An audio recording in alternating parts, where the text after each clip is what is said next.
Welcome to F+L Podcast. Our guest today is Michael Holloway. Michael is the president of Fifth Order Industry. He's based in Houston, Texas. Michael, welcome to F+L Podcast. Thank you very much for inviting me. I appreciate that. Thank you. Yeah, Michael, we've known each other for a while, but for our audience, tell us a little bit about yourself. Oh gosh, I've been in industry, I suppose, if you want to call it industry, for almost 40 years now, and started out in research and development even before I even graduated as an undergraduate, doing some really interesting projects. And then after I graduated, I got into understanding polymer chemistry, and then got into product development, and then product line management, and from there application development engineering, and on through to business development and reliability, and then spent 25 some odd, almost 30 years in tribology and lubrication and fuel. Okay, Michael, I saw one interesting thing in your bio data. Your BA was actually in philosophy, but then your master's, as you mentioned, has to do with chemistry. So you had a double major, in other words. I had a double degree. I had a BS and a BA. Yeah, I was taking anywhere from 6 to 8 courses a semester. I love to read. I love to write. I have a pretty decent memory and ask a lot of questions. So it just lends itself to university setting for a while. So took advantage of it. So, but how does chemistry and philosophy, other than your interest in reading, how do they work together? Do they work together? They do. They do on so many different levels. And so my thesis for my BA in philosophy had to do with the British empiricists and how that influenced the religious doctrines of the time and the philosophical thought. So essentially, when you take a look at philosophical doctrine, if you will, it's all about understanding the reality and asking the questions why, right? And when you start proving out some of the whys with empirical evidence, all of a sudden your reality changes. Well, certain people suffered the consequences of that reality over the thousands of years. However, it does change one's way of thinking. The more empirical evidence we're able to use, it adjusts our philosophy and our understanding of the universe. So yeah, and the other thing too is that I used a lot of my training in logic and not only fallacy reduction, but also in logic too, because I've actually become a bit of an expert on design experiments, which I really started to hone my skills 35 years ago. A lot of people don't do that in R&D. They try something different, but my training and then getting involved in logical doctrine out there, you could actually start setting up a statistical array to understand how various variables interplay with each other with a minimum amount of experimentation. So there's a bit of a dovetail for sure, So, but Michael, your company is called Fifth Order Industry. I looked it up and I thought, okay, this is very Michael. It talks about something very complex. Tell us about it. Well, okay, so it really all started. I have a few children, and my youngest is incredibly precocious. She's brilliant, perhaps the smartest person I've ever met in my whole entire life. Her name's Emma, and she has always been one of these kids which you just set her aside. She's completely self-sufficient type of little girl, but she was very incredibly gifted in school and athletics and music and everything. I used to call her Perfect Emma because Emma could do no wrong. I mean, she's just perfect. Blonde, blue-eyed type of thing. She didn't even look like a brilliant scientist. Anything. She's just, this really awesome little kid. Anyway, I remember she was in 4th grade, and anytime when I was in home, if I wasn't traveling around the world, I tried to either drive her to school or drive her from school just so we could have more chat, right? And I remember driving home from school one day, and I said, "So tell me what some of the interesting things you learned today." She said, "Well, we went over something called the Industrial Revolution." I said, "Well, that's pretty cool. It's the cornerstone of our economic development, our prowess." She's like, "Yeah, I get that." I said, "So what did you take away from it?" She's like, "Well, it's 3 industries." I said, "Really? Well, how would you describe these 3 industries?" Well, she said, "The first is harvesting, where you basically, harvest minerals or harvest trees or harvest crops or harvest fish or harvest animals." And I said, "Well, that makes a lot of sense." And she said, "The next thing is really processing. So that's a 2nd industry." I said, "Yeah, so what does that mean?" She said, "Oh, you build something and you make it a product." And she said, "The 3rd industry really is about selling of it." I said, "Oh, that's interesting. Okay, there you have it, kid. That's pretty cool." And jump ahead to 2014, and I was given some really great writing projects to work on the side. And I was making a bunch of money. Now we call it side hustles, right? And my accountant said, you're going to pay a lot of taxes. And that year I paid a ton of taxes. And he said, maybe next year you should actually have like an LLC. Start your own little company on the side. That way, you can at least get a little bit of tax break. I said, all right. So I remember filling out the paperwork in my library one night.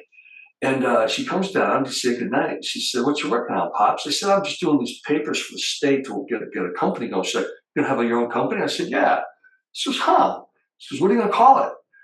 I said, well, I was just thinking about like Holloway Incorporated, something like that. She said, well, that's kind of on the nose for you, Dad. Even for you being, you got a big ego, but that's kind of big, right? I said, yeah, I got to come up with something. She goes, well, tell me, what do they do? Now, mind you, when I was talking to her about the Industrial Revolution, she told me about the three industries. And I said, you might have something, but I think you're leaving off a few things. And she said, what do you mean? I said, well, the first industry is about harvesting raw materials. The second industry is about processing those things, right? And the third, the refining of them, right? And the third industry is about assembling them, because there's companies that do that. That's a whole unto itself. And the fourth thing is about the sales and distribution, the accounting, the legality of it all. And she agreed with me. And I said, back to when we were talking about Industrial Revolution, I said, I think there's a fifth industry. And that's the industry that takes care of the leadership and the teaching. And really, if you think about it, they're both the same, which is really the mentoring of the other four industries, bring them into a whole new realm. So she said, so what's your company going to do? I said, I'm going to do some writing, I'm going to do some teaching, some problem solving, some mentoring. And she looked at me, she said, I don't know, Dad, sounds to me like a fifth order industry. I said, hey, that's a pretty cool name, sweetie. She's like, yeah, it's kind of like a little bit, Star Warsy, huh? I'm like, I didn't think about that, but it's a kind of a cool name. She's like, yeah, fifth order industry. Yeah, you should use that, Dad. And then she just kissed me goodnight and went up to bed. Like, I thought about it. Okay, I'm going to do it. So that's the beginning. That's really the genesis of it. Nothing clandestine, nothing, weird or anything like that. It's just really, the little fifth grade at the time of 2014, came up with the idea of a discussion I had with her about the Industrial Revolution. And fifth order actually focuses on training, or is it more Well, consulting, or? both, yeah, it's both the same thing. So with what we do, actually, I've got a really kind of a cool thing. There's a lot of companies out there that provide competency development training. But what I do is it's a little bit more personalized, because I've decided that the reason I'm really effective with training is because I realize that a lot of people learn differently. They have different learning modalities, if you will. So a lot of times I'll adjust my class according to how people learn. And I know if I have a large concentration of technicians and mechanics, they're going to learn kinetically. But if I have a bunch of engineers, they learn visually. But if I have a bunch of salespeople, they learn auditorily. I just adjust on the fly. So then I started doing a whole bunch of research and found out that there is more than 3 learning modalities. It's actually like 8. And I thought, wow, I could actually go on. I could actually build an assessment to find out what kind of learner you are. And then after you've figured that out, when you take one of my courses online, it adjusts according to how you learn best. And I started doing that with certification preparation classes. And all of a sudden, all these people that had taken these classes were just doing fantastic, getting their certifications. It became really very popular, very successful. And a lot of it had to do with understanding how people think and how they learn. Once again, this comes back down to the philosophy, so you never forget about that. But it didn't stop there. So that was just great for online stuff and for in person. But the other thing I decided to do was, why not take advantage of my reliability and failure analysis background, which is exactly what I did. So what if I could go into a plant before we even did any kind of a class, understand what some of their problems were, and then bring those problems into the class, and we work through them organically, and then solve them, and then capture that, and don't ever let it go, and actually build YouTube videos for them as well, so they have them for their own purposes, so they can train future generations and not lose any of that native intelligence. So that's really the thing. So understanding how to focus in on how someone actually thinks, and actually take full advantage of failure as a learning tool. now all of a sudden you're bringing up something that is really valuable. And that's what I've been doing lately. It's just been kind of cool. So yeah, I do a lot of failure analysis. I get pulled into that all the time. I didn't market that I do. I just get pulled in all the time. I could tell you some incredible stories too, by the way, about that. But we want to use those failures as examples and then take them and go forward with it. So the staff can actually learn from it. But also, I also get involved in a lot of designing experiments, working with research and development, because even though there's PhDs out there that are just brilliant ladies and men, uh, I've become really, and in fact, I've just published a book on design experiments. It should be going out in December by CRC Press, about 1,500 pages worth of really good stuff for science and engineering. So that's the other thing. And then you take a lot in with failure analysis and then training, and before you know it, yeah, you just got a little something that's different, and it's really very applicable and very useful for many folks. Okay, that's really good. I don't want to get off tangent on our topic today, so I will move on and not ask more questions because that's my tendency. So, Mike, we're going to talk about standardization, global collaboration, and its impact on trade. So let's start. You mentioned earlier, it's a big elephant to chew. So let's take it one at a time. So let's start. Sure. Well, it is, and there's a lot of challenges out there too.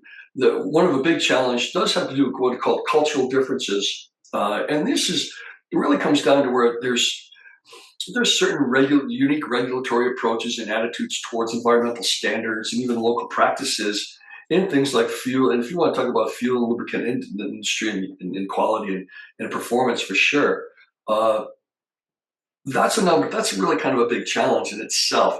Now, I think probably a solution to this potential failure opportunity is an opportunity for success. And that's where you have actually international collaboration, where it allows for some sharing of some diverse knowledge and enabling countries to adopt best practice from around the world, by fostering some dialogue, especially through training programs. A lot of organizations can help foster this. I know the F+L can definitely do that. Looking forward to getting out there in March and working with your folks and so forth. I think it's going to be great. These organizations can actually look to bridge these cultural gaps and create standards that represent local values, but also align with some of the global expectations. I think it's important. You mentioned cultural gaps, but there's another more important one, which is economic disparities, right? Yeah, that's true. It's true. There's a lot of varying economic uh, development, and there's other countries that do struggle with this. They struggle to implement some of the high cost testing, the high cost monitoring, even compliance standards alone.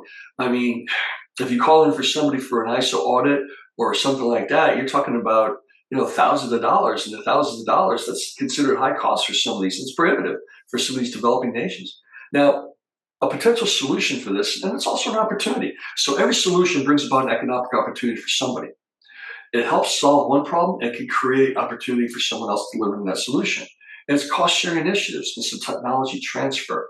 And I think through some international cooperation and maybe where you get some wealthier nations and organizations can actually help fund some standard implementation on these developing countries. They want to work hard, and they're willing to give a bit of the share into it too. So I look at it as a bit of an investment. The technology transfer, program shared resources, these things can actually help bridge an economic divide. They're basically making some high standards more accessible by fostering more of an inclusive development. I think that's possible, Michael, if the world is at peace. And I Yeah, think right now the world is really turbulent. So basically, 20 years ago, I'd say the buzzword was globalization. During COVID and after COVID, I think the borders are starting to close again. So more regionalization,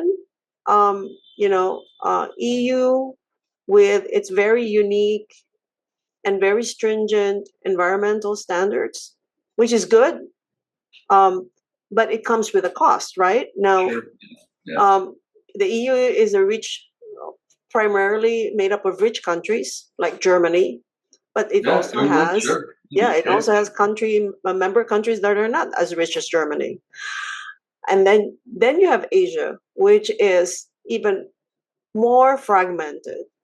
And even within ASEAN, the Association of Southeast Asian Nations, you have Mhm.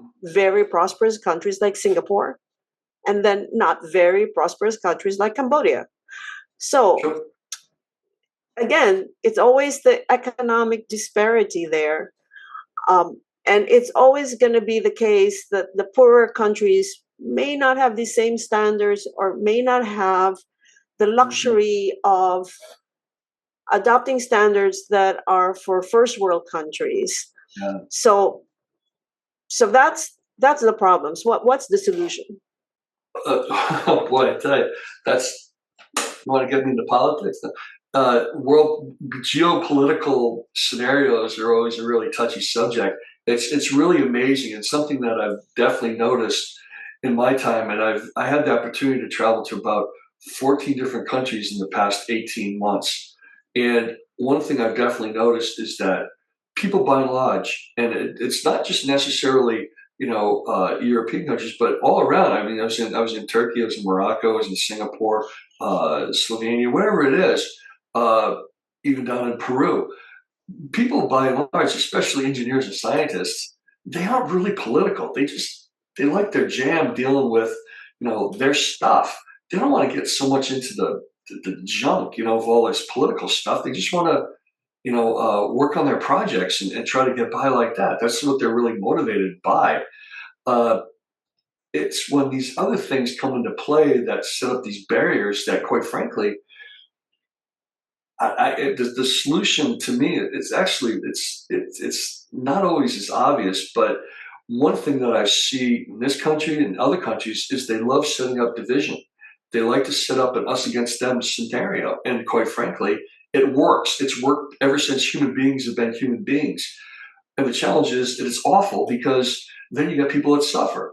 You get imperialism, you get people who take over other countries, you get fascism, you get all kinds of issues.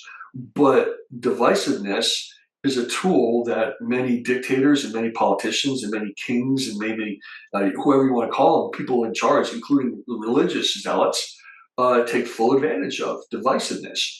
I think probably a big solution to that is exposure. Uh, and yet, I say this, and yet I expose a lot of fallacies with some of the stuff going on now. And yet, there's still even friends of mine who don't want to listen. They're just going to be set in their ways because this is the way it's going to be. My idea was always, let me back off of this for a second. Someone came up with the idea of following that particular doctrine. Before they followed this person or that person's ideas, they thought something differently, but something made them triggered to go in that direction. I'm always really interested in what made you feel that way. And I've asked many people this. There's two questions I ask a lot of times when I go out and about in the city or travel around other countries, especially Americans. What would you change about our country? And secondly is, why do you feel the way you do? When did you start feeling that way? What brought that about? I'm really interested, and I actually started writing another book on it. It's really very interesting. I've got several hundred pages. I got to kind of start editing down. What's the title of that book? I can't tell you yet. It's called Change. It's about the social engineering of the future, and there's a lot of retrospective, but there's a lot of interviews I've done with lots of different people from all walks of life. Something I do quite a bit in our country that people don't do is I ask lots of questions to lots of different people. And one of the things I like to do is I like to talk to police officers. Let's face it, I'm an old white guy, and they think I got a little bit of money, so I can get away with a lot, right? It shouldn't be that way, but it's true. So I go up to a cop and I say, hey, thank you very much for keeping me safe. I appreciate that. And they always say, oh, yeah, thank you very much for saying that, sir. I said, so have you had a good detail today? I mean, no, you're not getting into the issues, are you? And then, we might joke about something for a few minutes. I say, if you don't mind, I got a quick question for you. Like, sure, what's up? I said, so who do you arrest mostly? Who do you arrest? And they tell me, I probably interviewed well over 100 cops, all from all over the country, all especially down in Texas and around here. And they tell me. And I said, so you don't arrest that type of, the illegals? I said, no, hardly ever. So who you arrested? So they tell me. I said, wow. But in our country, we're thinking we got invaded by all these illegals, right? It's like from coming up from Venezuela and Mexico and Honduras. And every so often, one of these rascals gets through and they do something horrible. Or they deal in a whole bunch of fentanyl and drugs and so forth. But their arrests are not from illegal immigrants. And yet, who talks about that? Nobody talks about that. It's a big point. So the idea is that I talk about it because all you do is ask the question, why? all you got to do is ask why. Well, my question to you is, why are you asking that question?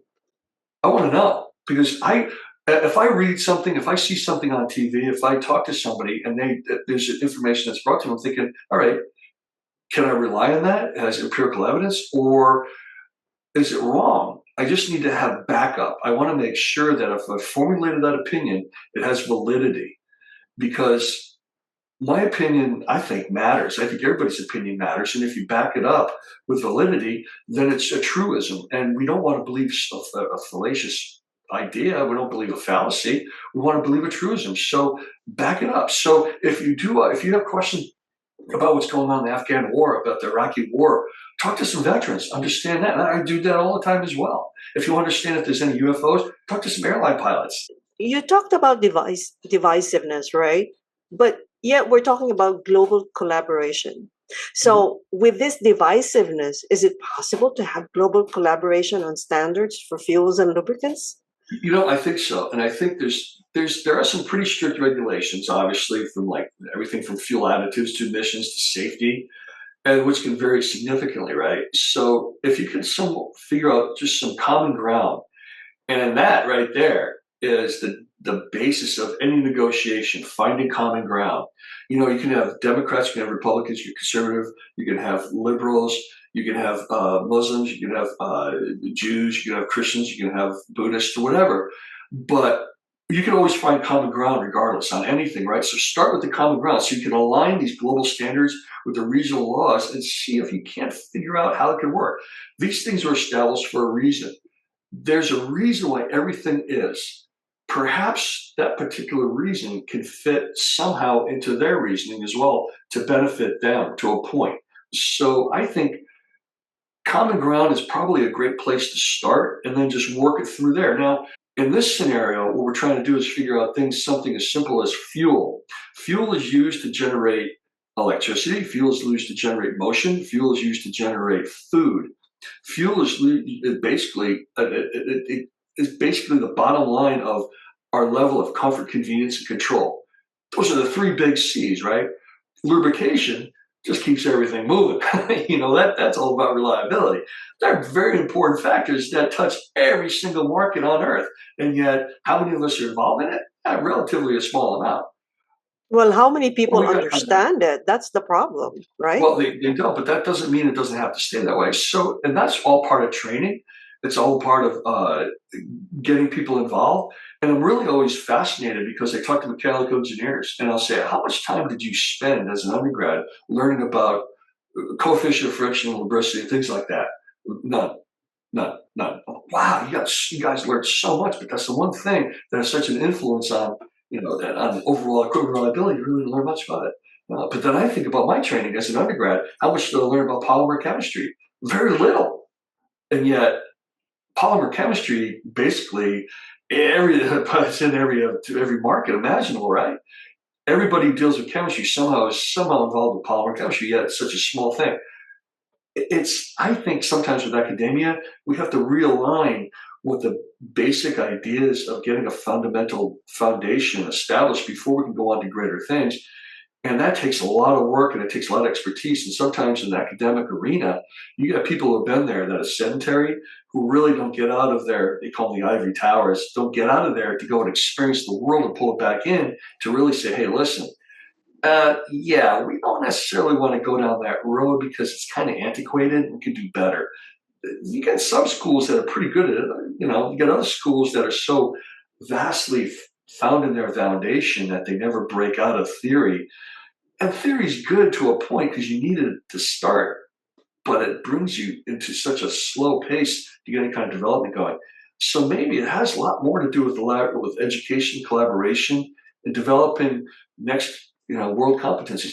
We're actually got a great scenario going right now, and that has to do with this. This has to do with communication and transfer of information and content. It's perfect. A scary thing has to do with AI because that could replace fundamentally some people's jobs. However, it's a tool. You look at the car replace the horse and buggy. So what about all the people who had horses and buggies? They no longer lost jobs? Well, they did until they transferred. So my great-grandfather came over from Ireland, and he was a blacksmith, and he used to make horseshoes until he no longer made horseshoes anymore. You know what he started making? Automobile springs. You just got to adjust your sails, right? Hey, when I was training, I would do it in person until COVID hit, and I just spun everything up online and made a whole bunch of learning management systems so people could learn online. Let's jump on one subject that we were talking about earlier that I think it's important, and the impact of standards on trade. Are standards a trade barrier, or do they actually facilitate trade? No, I think they can facilitate trade. The thing is that they all have to speak the same. Here's a big thing. This is where ISO started. You know, the International Organization of Standards, not the International Standards Organizations. ISO is not an acronym. ISO means all together as one, really, right? It's International Organization of Standards. We all come together as one and speak a common language. Years ago, many years ago, we launched a telescope. It was called the Hubble telescope. And by all accounts, it would have opened up the universe to us. Unfortunately, there was a big mistake. Some of the engineers used English instead of metric in their measurements. And it made most of the imagery very blurry for about 12 to 18 years before we could actually send astronauts up there to fix it, because there wasn't true collaboration. And that was a big challenge. I love my country. I really do. I think this is such a fascinating place to live and work and everything else. But I don't understand why we do the English system. I think there's only 3 countries in the world that do it. Why don't we adopt metric, for Pete's sake? It's not that difficult. Well, there's a reason, and a lot of people don't realize there's actually a very legitimate reason why this didn't happen. And it all has to do with the shipwreck. A lot of people don't realize it. But we were supposed to adopt the metric system like 150 years ago. Unfortunately, the ship that was bringing over the standards, and the standard being certain, I think they're held in Geneva right now, but an actual ingot of a particular type of alloy that doesn't change its weight or shape according to temperature and pressure, that you use as a standard, as your metric against everything else for weights and measures. The ship actually wrecked during a storm, and we lost those standards. And they just never came back over from Europe, and they just forgot about it. Say, oh well, we'll just keep on moving on. And that's exactly what happened. It really did. So if it wasn't for this shipwreck, the United States with a metric system, who knows what would have been different in terms of science and technology and engineering? It's anybody's guess, right? But that's a great example of one stupid little error, stupid problem, stupid failure point of whatever, and we lost the opportunity to do things that really would have even brought us even closer together. Well, we see this. So now, with our collaboration in terms of communication, we can actually start talking to folks in real time, like we're doing, share lots and lots of ideas, and say, you know what, we can all have one metric to use and measure from and go forward with. Standards, that's what a standard is. It's standardization. And these can actually drive innovation. You know, companies work together to create these compatible products and technologies, and even joint research initiatives at some point in automotive and fuel. They yield new, adaptable, even new standards to promote efficiency and interpolarity and so forth. So I think you have to have the standards. There's no doubt about it. But you have to all speak the same language. It doesn't have to be English. It doesn't have to be Chinese. It doesn't have to be Hindi. It has to be math. And we do speak math. But Do standards lower cost or increase cost? No, actually, they actually lower costs because they increase quality and performance, which means they improve reliability. You see, costs come about when you have failure. If you improve reliability and you reduce failure, I'm talking in terms of everything from industrial operations all through to consumer product. All of a sudden now you've raised it up a step. Years and years ago, you could have cars made in the United States in the 50s and 60s. Everybody loves cars made in the 50s and 60s from the US. Unfortunately, they always forget they didn't last very long. You had to rebuild the engine about every 25 to 30,000 miles. Wow. They had a certain look and appeal to them, but they were not very reliable at all. And they break a lot, constantly, actually. That's one of the things. So when you bring about the concept of standardization, you do bring about the idea that, yes, you can actually start building up more performance in terms of levels of acceptability and demandability. And then quality comes into play with that, and then increased reliability. Before you know it, you have less failure. When you have less failure, you're not going to have to spend as much in waste. There's not as much waste, which is really something. Now, there's always the fallacy of, oh, they're just engineering in a certain amount of fallibility to these things will break sooner than they have to. But that's just not true. I don't know any company that makes a product that's designed to fail sooner than later in terms of mechanical stuff. If you think in terms of maybe pharmaceuticals, eh, why don't you take one pill that changes your genetic makeup so you never have to worry about high cholesterol ever again, or you can take Lipitor the rest of your life. Well, if I'm running a pharmaceutical company, do I want to make that one pill, or do I want to make a billion? That there's a certain there's a little bit of questions around that. So that pharmaceutical is a little bit different. But we're talking about industry. We're talking about mechanical stuff. We're talking about goods and services. Everything from a child's toy to clothing, on through to durable goods and washing machines and everything else. So standards bring us there because now it's the basis that we can move from.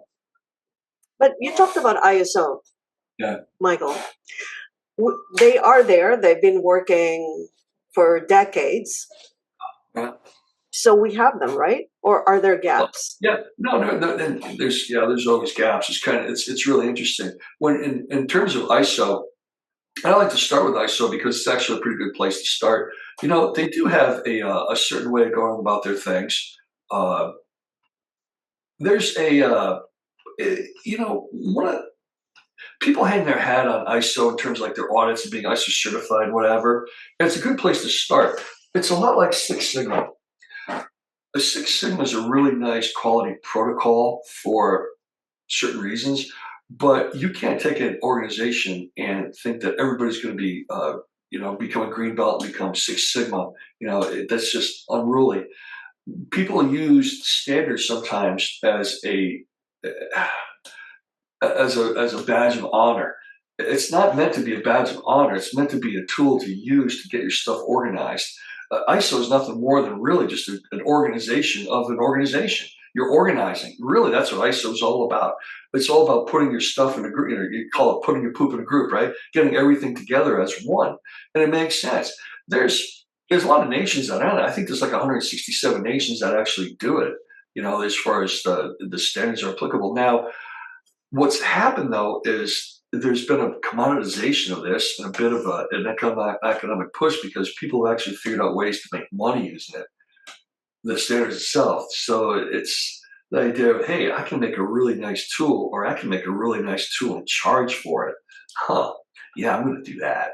So I think the people, years ago when we started this, it had great intentions. Then all of a sudden, sales and marketing got involved and said, hey, why don't we make a little bit of money doing this? And they did, so now people can charge, $1,000 for an ISO audit or whatever and then get through with it. And then at the end of the day, did that ISO audit and then become ISO certified provide them any more benefit in their operations? And in some cases, I talked to some companies, they said it has no difference. We have to do it because our customers expect us to be ISO certified. I said, but you realize that if you actually follow it and really go by the protocols and everything else, the standards, it's a really good framework, for quality, for environmental management, for information security. It's really good. Well, we just need to do it. No. So that's another challenge because human beings, especially Americans, but other countries too, are really good at figuring out how to make money, especially on service. We got away from manufacturing a long time ago and got into the service industry. We don't make as much as, say, other countries do. We just don't produce gadgets, if you will, got widgets and everything else. But we are very much involved in the service of it. It's not the hard money, it's the soft stuff. The intellectual property, the accounting of it, the legality of it all, the sales, the marketing, the advertising of it, right? We don't actually take the raw material and build that thing and then, ship it. Now, let Asia take care of that. Let South America take care of it. Let Mexico take care of that. Now, we're going to finance this stuff. We're going to figure out, all these other ways to make money without even getting our hands dirty. Just sit back and just collect the profit. So it's kind of interesting. I see the wisdom in it. However, it becomes really myopic because now you don't have a balance. You don't have a circular economy. It's like relying on a town if they have one gambling casino. You're not going to have a very, how do you say, flourishing town working off of income of one casino. It doesn't make any sense. It's not a circular, it's an empty economy. Here in Houston, it used to be oil and gas.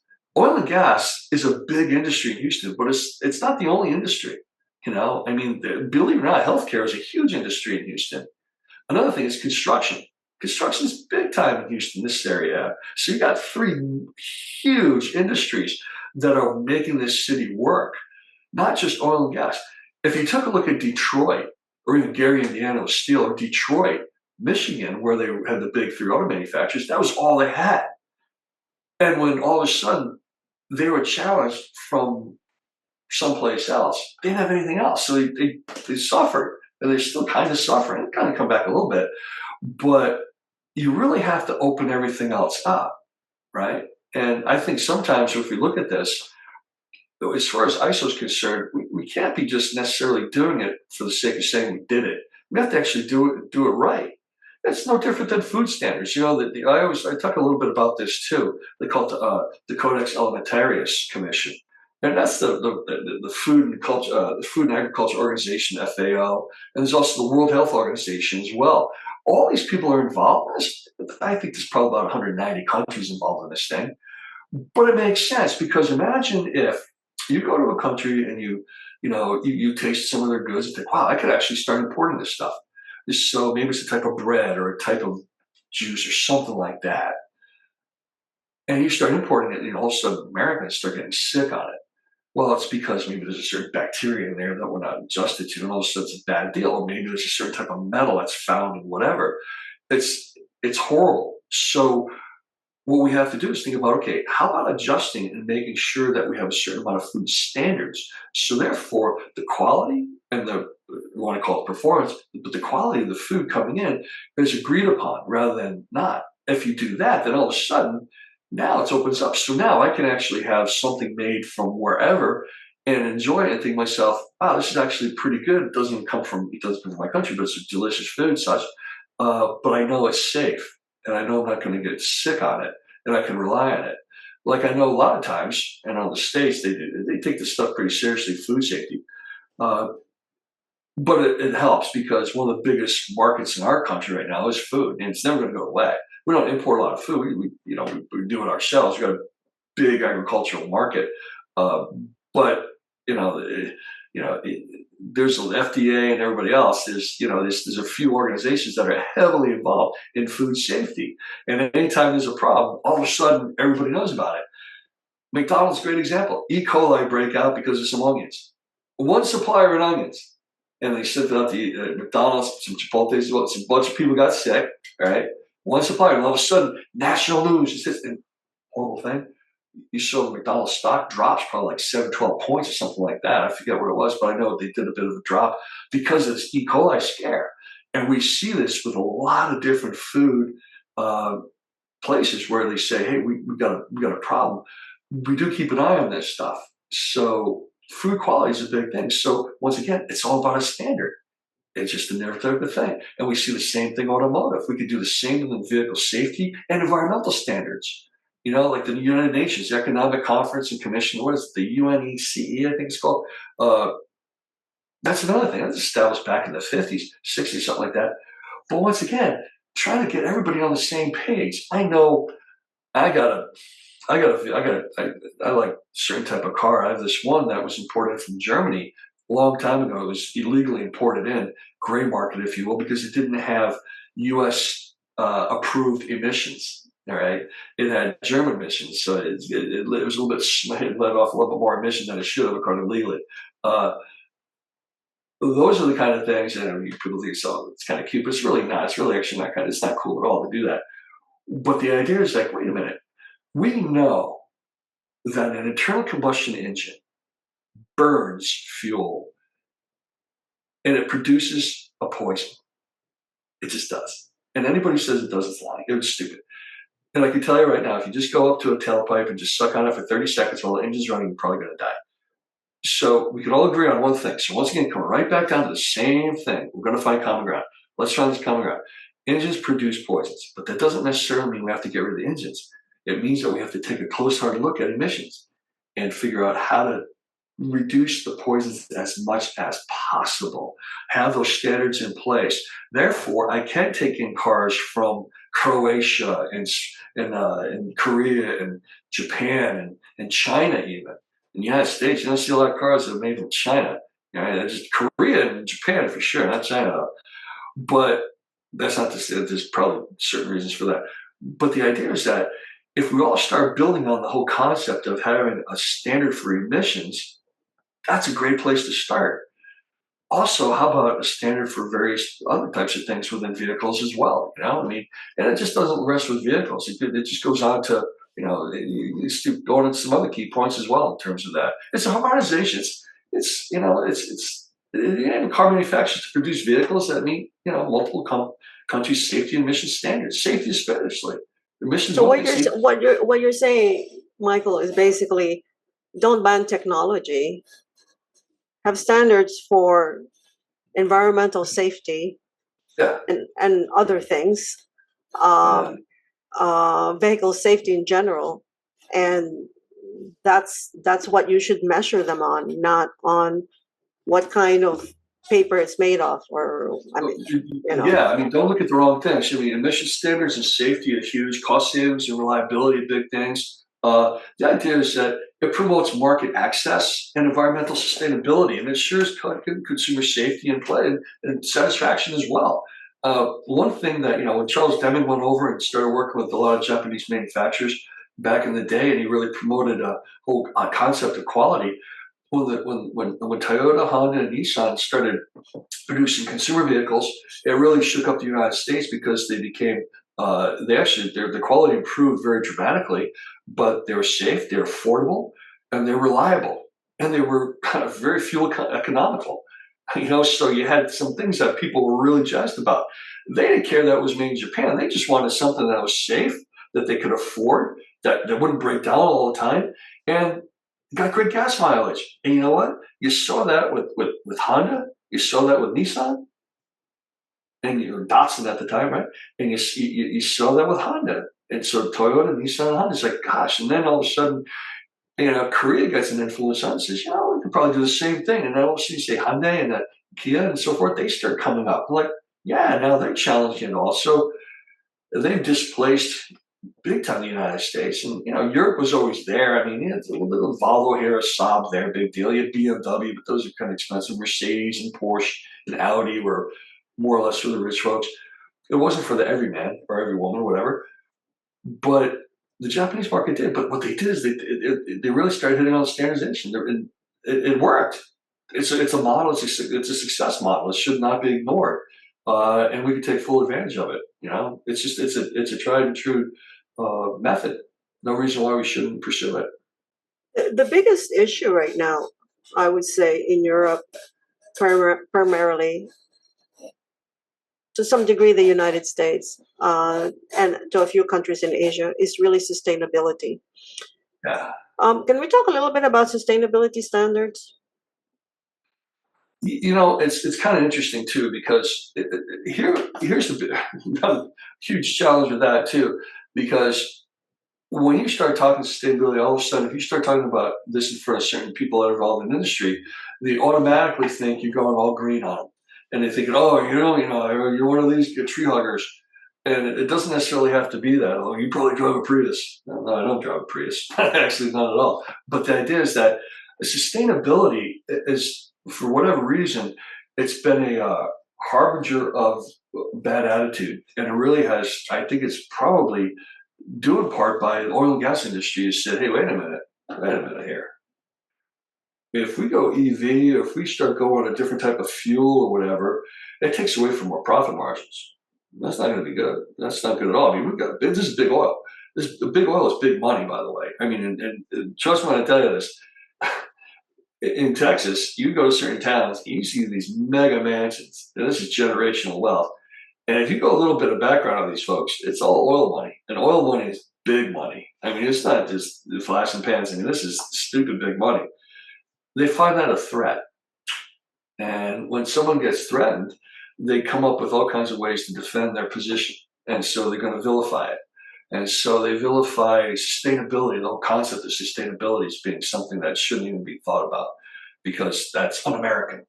Uh, okay, no, it's not, but I get why you're saying that. It's obvious to me. I don't know why everybody else doesn't see it because you're being challenged. But guess what? Adjust your sails. You can't keep it the way it's going because you're destroying the freaking planet. The emissions just doesn't go into the universe. It sticks around. You know how I know? I've been to Shanghai. I've been to LA. It sticks around. I'm in Houston. Trust me, I just power washed my deck 2 days ago. And I'm telling you what, I was power washing soot from it. I mean, it was the deck is supposed to be wood, it's black. I never stained this deck black. Power washed it black. It was crazy.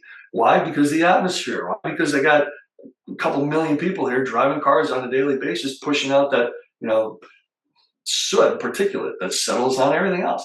Sustainability means, you know what, let's take a close, hard look at how we're doing things and try to do things as safely as possible, but also smartly. We can't just keep on extracting and using without consideration. It just doesn't work. Which Now, industry do you think is doing the best job in terms of sustainability? wow, that's a great question. And I've been trying to think about that too. I don't think anyone. I really don't. I think they'll say they are, and it's a good buzzword and it's a good little soundbite. But when it comes right down to it, every time you launch a rocket from SpaceX, you don't think that pushes a whole bunch of nasty hydrocarbons into the air? But he's got electric cars. Yeah, well, it takes a lot to mine those things too. And batteries are weighty. They cost a lot to ship. And if you get your lithium from someplace else, you gotta, you make your batteries. It takes a lot to ship them by rail. It takes a lot to ship them by sea. It takes a lot to assemble things. Anytime you build something, you're going to create energy. You use energy. Where your energy coming from? Solar panels. Well, you had to build solar panels, right? So if you take a look at this whole concept of sustainability and how we can actually start saving money, it has less to do with the source and more to do with the application. You can reduce emissions by being smarter at stuff and still do combustion engines. You can. You just have to make them better. And they are. They do hybrids. A hybrid is a great idea. Is it the best idea?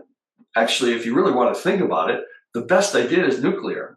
There's nothing that would be better than that. Although Americans got a bad appetite towards it because we had a little thing called 3 Mile Island, which, by the way, produced about as much energy as a chest X-ray in terms of radiation poison, right? However, it was pretty scary. And yet I maintain this. What industry do you think has the most nuclear reactors running at any given time right now with close to zero incidents? It's called the U.S. Navy. They run a lot of nuclear reactors. They don't have the problems that you think you might have. So why aren't we using nuclear reactors to generate our electricity as opposed to trying to build windmills, which quite frankly, if you don't have government subsidies, they don't really make a whole economic sense. I think we need to wrap up. Michael, any last words? We got all over the place, didn't we? Yes, we did. Any last words from you? No, actually, I'm just looking forward to figuring out how 210 countries can all start working together. And I know there's probably a few more that are sovereign nations that aren't recognized as countries by the U.A.E. or whatever, but or not by the U.A.E. by the UN.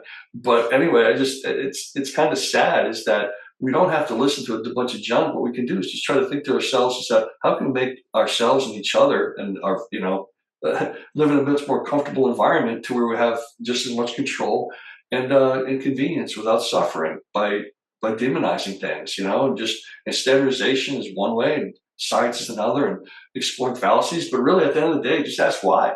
Ask somebody why they think the way they do, try to understand their perspective, what their point of view is, and maybe it's valid, maybe it's not. Maybe they don't even know why they act the way they do. Who knows? But the idea is that I just think we've stopped asking why. And I think that's kind of a shame. Well, Michael, this is a great conversation. And the whys, you're right, will never end. It's like my 2-year-old who kept asking why. I tell you what, this is what I did with my kiddos. And my son's no slouch either. My son's one of the most talented people I've ever met with what he does. He's an incredible salesperson, just incredible. Well, my daughter is very inquisitive. She would ask why, and I'd answer as much as I could, but I got to a point where I couldn't answer anymore, and I'd say, that's about as far as I can go. I just don't know any more than that. But let me ask you, why do butterflies have different colored wings? And then I throw it back on her to establish an encouragement of critical thinking. And then she'd come up with her ideas, And I think that's what we have to do too, is that we're okay if we can answer to a point, but at some point we can also say, you know what?